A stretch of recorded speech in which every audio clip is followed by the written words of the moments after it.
Obrigada, Renan. Quero saudá-lo e também saudar a toda a nossa mesa, professor Adriano, Ana Luz, que está aqui, e dizer que é uma... Ana Maria, desculpa. Ana Maria, chamando Ana Lúcia aqui, trocando os nomes aqui, desculpa. Ana Maria, de uma maneira especial, saudar a todos, todos que estão aqui, e parabenizar o par, primeiro pelos 4 anos de existência, também a Escola do Legislativo aqui da Assembleia, agradecer pelo convite e pela oportunidade de poder estar aqui, participar desse momento muito importante, porque a gente está falando, e esse painel, principalmente, o Parlamento em Memória, direcionado diretamente, e praticamente direcionado para todos, de uma maneira especial para nós, que hoje estamos envolvidos, de uma forma ou de outra, com o Parlamento.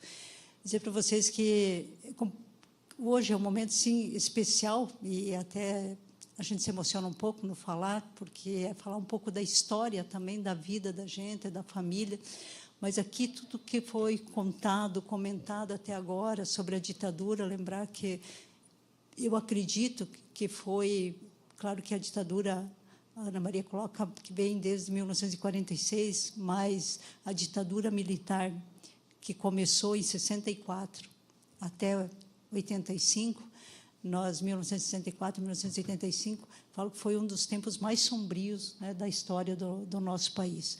Lembrar aqui quantas vítimas que nós tivemos, e acredito, Ana Maria, que, por mais que tenha todo esse esforço em tentar resgatar um pouco o que, de fato, aconteceu, todos os fatos que aconteceram em 64, professor Adriano, eu acredito que, mesmo com todo esse esforço, tem muitas coisas que aconteceram que nós não soubemos e acredito que nem vamos saber.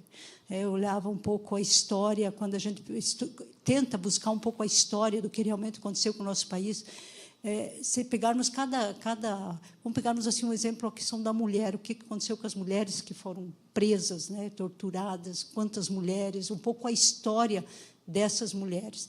Se pegar um pouco o que aconteceu com as crianças, quantas crianças que foram tiradas dos pais, algumas foram levadas para adoção, outras, o que aconteceu com essas crianças, o que aconteceu de fato com, se olharmos a comissão da verdade, a comissão da anistia, ela reconhece oficialmente a morte de 434 pessoas. Se olharmos um pouco a história e um pouco da investigação, do estudo que fez a CONTAG, que fez a CPT, a Comissão Pastoral da Terra, nós vamos ver que lá, entre mortes e desaparecidos políticos, são mais em torno de 1.200 pessoas. Então, nós precisamos, eu falo, por mais que tenha esse esforço agora, da gente tentar realmente trazer à luz da verdade o que aconteceu, de fato, na ditadura, ainda estamos assim longe de ter realmente a verdade, de saber realmente a verdade, o que aconteceu de fato na ditadura. E falo isso porque aqui quero compartilhar com vocês um pouco, eu falo uma história muito triste, e que, infelizmente, não foi de uma pessoa, não foi só com a minha família. Infelizmente, envolve milhares de pessoas que hoje nós não temos nem conhecimento de fato do o que aconteceu com muitas delas. Então, o meu avô nasceu em Garibaldi. O meu avô se chamava Leopoldo Chiapetti. Ele nasceu no município de Garibaldi, Rio Grande do Sul. Depois mudou-se para Mariano Moro, que era um distrito de Erechim. E em 64 ele era um agricultor. Tinha um pequeno moinho e uma pequena serraria, que naquela época muito difícil, inclusive, as serrarias da época, mas ele tinha uma pequena serraria e plantava grãos. Então, um agricultor que plantava grãos. E tinha 10 filhos vivos, e começou a participar. Em 64, ele participava do Grupo dos 11. E, bem, logo no início, do golpe, logo no início, então, do período da ditadura, então, dia 30 de abril, o meu avô foi preso. Na época quando chegou a polícia a prender, eu vou citar aqui, na época eu não estava viva, mas meus relatos são da minha tia, da tia que eu tenho, que é a tia mais nova, A minha mãe é uma das mais velhas, a minha tia mais nova. Ela, na época, ia fazer 10 anos, e ela conta isso com profunda tristeza, porque ela diz que vem em mente toda a imagem dos policiais chegando para prender meu avô, e a família pedindo para ele se esconder, e ele falou, não, eu não vou me esconder, eu quero saber o que está acontecendo e o que está acontecendo com os meus amigos que também estão sendo presos. Então, isso bem no início, né, gente, 30 de abril. E ele falou, vou me apresentar e eu quero saber como que estão os amigos que foram presos. E ele foi, seguiu os policiais, ficou preso. Ele ficou 21 dias na cadeia, 21 dias de tortura, daquilo que a gente pode, a crueldade maior que possamos imaginar. Porque junto estava também amigos que depois continuaram vivos, puderam contar para a família o que de fato aconteceu. Junto também tinha um genro dele, um tio meu, que estava também, foi preso também, e que assistiu muitas das torturas, desde o afogamento, choque elétrico, tudo que a gente puder imaginar da crueldade, meu avô passou.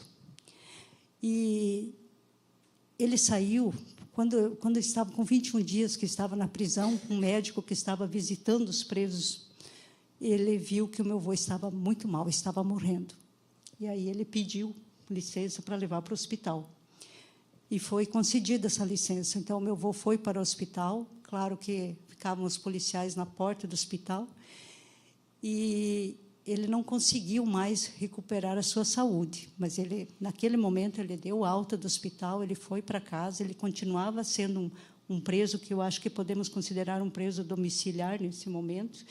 Ele tinha que se apresentar toda semana e assinar um livro de elementos vigiados. Toda semana na delegacia ele tinha que se apresentar e assinar esse livro de elementos vigiados.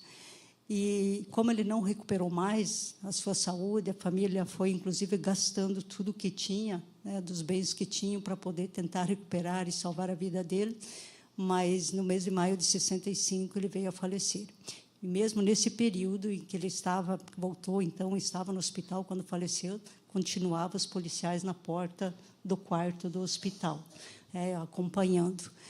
Então, esse foi um pouco assim a história, e eu quero aqui dizer um pouco assim o que significa tudo isso. E eu imagino, eu falo por isso que é triste, porque a gente sabe que não foi só com o meu avô, né? Quando a gente pensa o que passou todas as famílias aí que estiveram envolvidas, seja a mãe, seja o filho, seja o pai, mas junto com isso aqui lembrar de como isso destruiu completamente a família.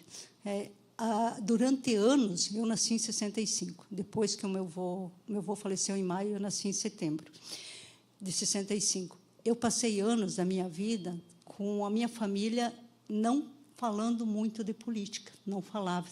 E até a família, então, do meu avô, da minha mãe, aos poucos foram migrando, né, vindo para o Paraná. E a gente não ouvia, eu via só meus pais ouvindo quando tinha as eleições, quando era eleito um prefeito, e ele ouvia pelo rádio, né, na época, e torcendo assim para o candidato dele para ganhar, mas ninguém comentava de política. Eu não conseguia entender muito, mas também não entendia muito de política, então fui crescendo dessa forma. Quando eu comecei a entender um pouco o que tinha acontecido, e a única coisa que eles falavam do meu avô, e o medo, porque houve muita pressão, e aí vem desde essa questão da tortura psicológica, né, que também houve muito forte, e as ameaças à família. Então, quando eu comecei a entender um pouco, e quando eles falavam da morte do meu avô, eles só falavam assim, o avô morreu porque foi preso, e deles sempre falavam assim, o avô era uma pessoa muito boa, porque realmente ele tinha sido, inclusive, subprefeito lá nesse distrito, que depois virou município, né, Mariano Moro, mas ele era uma pessoa assim que todos os comentários que eu sempre ouvia da história toda dele era uma pessoa assim que ele servia a todo mundo, né? Então era um agricultor que o que ele podia, se ele tinha lá, ele sabia de alguém que estava com os filhos, com a família lá que não tinha leite para as crianças, ele dizia, vai buscar a vaca que eu tenho lá e leva para casa, você tem o leite para os filhos. Então ele era essa pessoa. Então eu cresci ouvindo isso do meu avô. Mas eu não entendi o porquê que, então, ele tinha sido preso. Eu não tinha essa, né, conseguia se imaginar o que era realmente uma ditadura, e lá em casa ninguém falava da ditadura, só falava que ele tinha sido preso injustamente. E aí, quando eu fui ser candidata, claro que depois, conhecendo um pouco mais a ditadura, mas não fazia muito essa ligação ainda com o meu avô. Aí, quando eu fui candidata, fui convidada a ser candidata a vereadora. Eu fui vereadora, tive 2 mandatos de vereadora em Francisco Beltrão. Eu sou de Francisco Beltrão, no sudoeste do Paraná. E quando eu fui convidada a ser candidata a vereadora em 92, eu não fui candidata pela história do meu avô, por essa questão toda. Eu fui porque eu vinha do movimento sindical, eu vinha da organização de mulheres agricultoras, eu vinha pela luta da agricultura familiar, e naquele momento se debatia a importância de termos mais mulher na política, e meu nome foi colocado, e daí fui convidada, então, né, também pelo partido para ser candidata a vereadora. E daí, na época, eu falei com a minha mãe, claro que eu já era casada, mas falei para minha mãe, falei, eu vou ser candidata a vereadora. Eu falei, nosso grupo, o grupo que a gente trabalha, está fazendo um convite. Aí, a minha mãe, na hora, ela se assustou muito e falou, não, pelo amor de Deus, não se envolva em política, não se envolva. Daí eu falei, por quê? Ela falou, não, é tudo que tem para destruir, vai destruir totalmente a nossa família, não vai. Aí eu fui entender, mãe, por quê? Por que tem essa ideia? Ela falou, não, que o que a gente tem da história da política, ela não faz bem, ela não é boa, não é para, não vai, não se envolve. E eu tinha 2 crianças pequenininhas, né, já na época, e ela falou, não, pense nisso, pense. Mas aí eu fui entender um pouco mais o porquê disso. Mas a própria família só conseguiu ter acesso mesmo a tudo que aconteceu com o meu avô, toda a tortura que aconteceu, não faz muito tempo, quando começou a se discutir a questão da anistia dos presos políticos, e que daí essa minha tia, que é mais nova, hoje já está com 70 anos, mas ela estava, na época, né, ia fazer 10 anos, e ela foi atrás de tentar buscar, de tentar resgatar o que realmente aconteceu com o meu avô. E a partir daí eu vejo assim que a gente fala da ditadura, e é muito triste realmente, Ana Maria, quando a gente vê as pessoas defender a ditadura ou pedir a volta da ditadura, é porque realmente não conhece o que foi de fato a ditadura, o que ela significou, o que significa isso, né, para nós, e principalmente eu falo para o povo brasileiro, para quem realmente entende e tem um pouco de solidariedade, quem tem que é um pouco humano, sabe, para poder sentir a dor do outro, para sentir o que realmente aconteceu. Então, é um momento, sim, que eu até não cuidei meu tempo aqui, mas é um momento que eu falo que nós temos que ter muito presente uma luta dentro de nós. Ditadura nunca mais. Ditadura nunca mais. Nós não podemos concordar, nós não podemos nem imaginar que isso possa voltar a acontecer. E eu falo, e aí eu me reporto também ao 8 de janeiro, se realmente tivesse concretizado o golpe, nós não estávamos aqui para contar ou debater com vocês o que foi a ditadura de 64 a 85. Então, é muito importante a gente ter presente isso para saber que futuro, o que nós queremos com o nosso futuro, que sociedade nós queremos construir. Eu agradeço o tempo, acho que até me cedi um pouco aqui, não peço desculpa. E só queria ainda, só para finalizar, eu falei muito do avô, mas só para finalizar, que a Ana Maria colocava aqui, né, da cassação dos deputados. Nós tivemos num único dia, Ana Maria, num único dia, no dia 10 de abril de 64, nós tivemos a cassação de 41 deputados. Foi 10% de deputados federais que foram cassados num único dia. Então, isso foram deputados federais, sem contar aqui com os estaduais. Então, é muito triste a gente pensar a gente ter esse contexto tudo do que realmente foi a ditadura. Então, agradeço a oportunidade e falar para vocês que peço desculpa em alguns momentos, porque a gente acaba se emocionando. E eu falo assim que é muito triste. A minha avó faleceu, ela ia fazer 97 anos. E eu fiquei feliz de poder ter a minha avó. Mas eu ficava triste por saber que esse regime levou meu avô, não me deu o direito de conhecer ele, nem o direito de conhecer o pensamento político dele. Sabe? Então, é muito triste a gente pensar na ditadura. Obrigada, gente.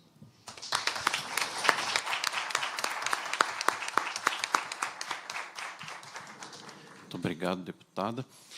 A doutora Ana Maria só comentou que seria interessante, talvez, esclarecer o que era o Grupo dos 11, né, que, no começo, quando Goulart, na verdade, ainda veio assumir, né, teve a grande confusão do que se Goulart assumiria o governo ou não. Brizola, né, começou a campanha da legalidade e, posteriormente, com o golpe, ele orientou que as pessoas, né, se organizassem em grupo de 11, formassem microcélulas em defesa do regime democrático, em oposição ao que seria a ditadura. Então, o avô da deputada integrou, né, um grupo dos 11, foi muito forte no Rio Grande do Sul, né, a terra do Brizola. Aqui também, né? Paraná, Santa Catarina. Isso, no Sul, né? Muita influência do Brizola.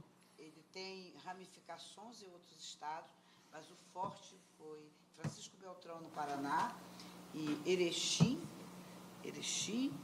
e também em Santa Catarina, eu esqueci agora o nome do município, que eles eram muito organizados nesse.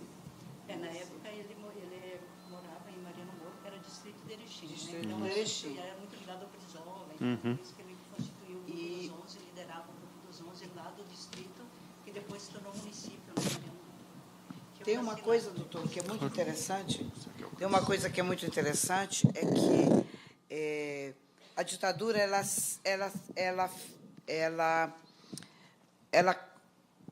anotava tudo. Então, tem ficha de todo mundo. Mas do Grupo dos 11 a gente não consegue.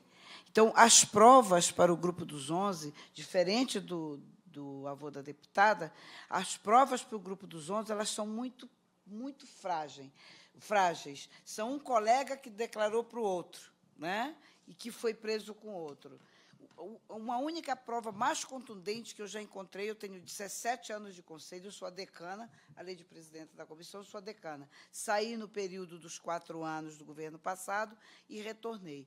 Mas a prova mais contundente que eu já encontrei para o Grupo dos 11 foi um policial que dirigiu uma rural e ele resolveu atestar, ele estava vivo e resolveu atestar para todos os presos que ele carregou. A grande maioria não tem documento. E nós lutamos porque, assim, o Estado brasileiro é quem tem que dar a prova, fazer a prova da perseguição. Mas é o contrário, a gente não consegue, como ele não fez a prova, a gente não consegue que os perseguidos tragam essa prova. Então, é muito complicado para a gente encontrar provas para o Grupo dos 11. Então, quando a gente encontra provas assim, certamente outros amigos do seu Leopoldo lograram ter essa informação por conta desse momento, digamos, que ele foi. Porque, como ele foi levado para o hospital, ficou doente e ficou vigiado, certamente ali deve ter mais informação. Então, eu já peço até à deputada que, se tiver mais informações lá, que nos traga para que a gente possa apreciar outros processos. Obrigada, doutor. Desculpe. Temos, sim. Eu só queria, até para finalizar, que eu esqueci, né? Eu falei, a gente acaba se emocionando e acaba esquecendo uma parte importante. A minha tia, essa tia que é a mais nova, né? Estava com 10 anos na época, ela foi atrás agora na possibilidade de mudar o certidão de óbito. Ela foi atrás disso e conseguiu. Agora, em abril, ela foi buscar em Erechim o novo certidão de óbito, no qual não consta mais como morte natural. Então, está escrito morte não natural, violenta, causada pelo Estado brasileiro no contexto da perseguição sistemática à população identificada como dissidente política do regime ditatorial. Então, esse agora é o novo certidão de óbito do meu avô, que a minha tia apresenta com muito orgulho e foi muito corajosa. Eu falo que ela foi muito corajosa, né, de ir atrás, e ela falou que isso é uma questão de uma correção da injustiça de tudo que foi feito. Claro que não traz de volta a vida do meu avô, mas, pelo menos, deixa legalizado o que realmente foi a causa da morte dele.